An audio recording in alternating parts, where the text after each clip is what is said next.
Hello good people, it's Kuda back again with another video, and hopefully you've all been doing quite well all along.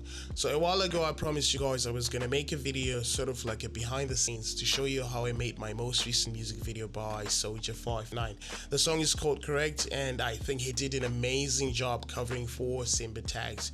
If you haven't checked the video out, please do so. I'll put the links down below, both to the original video and to the cover. And without further ado, let's head straight into the video after the intro, of course.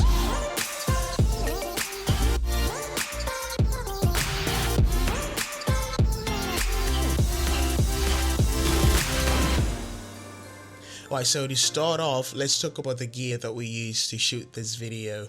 So firstly, we have the camera, which is a Sony a7R Mark III that I'm using to shoot this video right now, and I think it's a great camera. I recently got it and so far so good. I'm impressed by what it can do, and I'm yet to shoot more stuff with it, and I'll report back on it in the future. Alright, so for the lenses, basically 80% of this video was shot at 35mm, and the lens I used for that one was the Sigma 35 f1.4. Let's see if you can get it over there. Focus. Right, beautiful. I love this lens. I used to use a 35 on the Canon system, and when I moved to Sony, it made sense for me to just get a 35 for the E-mount. And a little later during the video, you get to see some close-up shots which were shot on the 85, and this one is a Viltrox 85.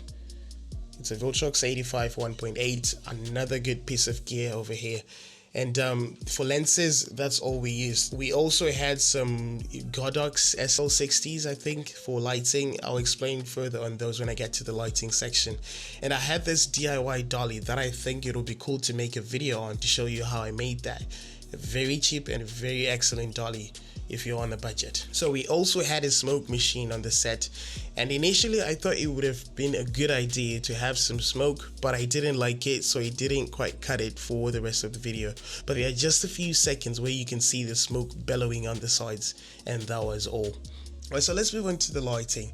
So the whole idea here was to have something that felt like a one-take video, having 3 different kinds of lighting scenarios blending into each other at some point in the video.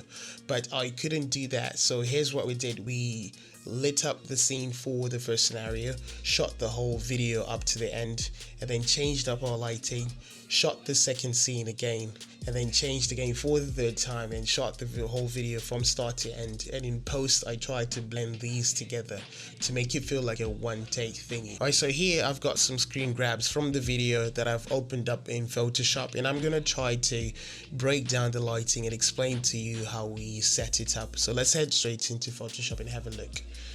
Alright, so this one was the first scene, and for this one we had 3 lights.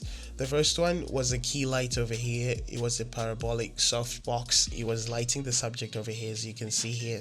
That's our main light, and it was on a C stand over here. The second light we had here was a kicker light that we put at the back of the talent to define him, to give some definition to him. And you can see here there's a rim lighting over his face over here. So this was just with a 7-inch reflector, and it was shining straight at him, and it's a bit harsh, as you can notice. So to give him some definition as a kicker light, sometimes called a rim light. The last one here for this scene, we had, as you can see in the background here, there's a slight glow over there.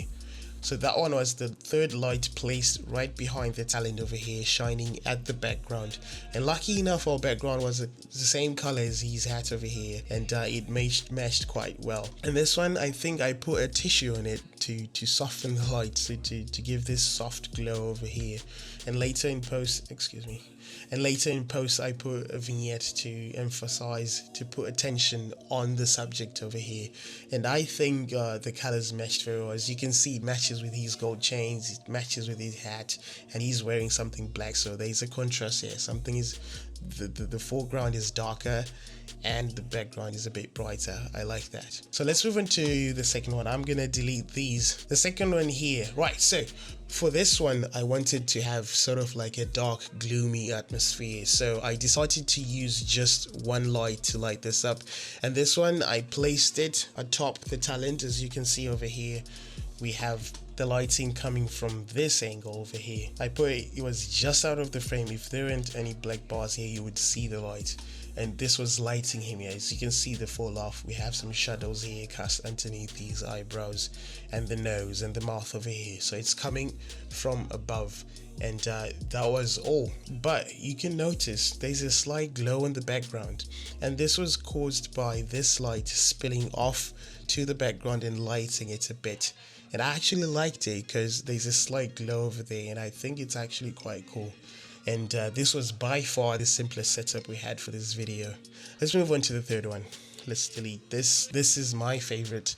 I love this because it was full of color.